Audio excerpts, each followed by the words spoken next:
Hop. Pinatay mo na, Glenn. Hindi pa. Hindi ang kutsilyo. At eto guys, isaw. May naalala ko din sa isaw nila. Ano? Pero hindi siya pwede sa camera. Oh, teka. Isaw guys. Hop. Hop. Sarap, diba? Hop. Luto ni Badet. Yung Bicol Express, syempre kay Jason.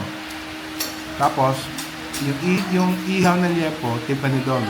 Guys, Isang peanut butter, isang coco ito pa inihaw na bangus. Walang manito ha. Ha? Walang manito. Hindi mo malalaman hanggang di mo susubukan. Kita kayo mamita. Kami dapat ka nagtanggal ka, meron yan.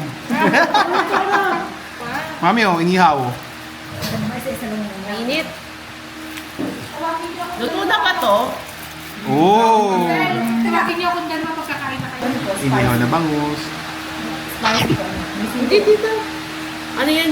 Dinaw-dawan. Harap, fresh yung isda. Ah, Harap. sarap. Harap.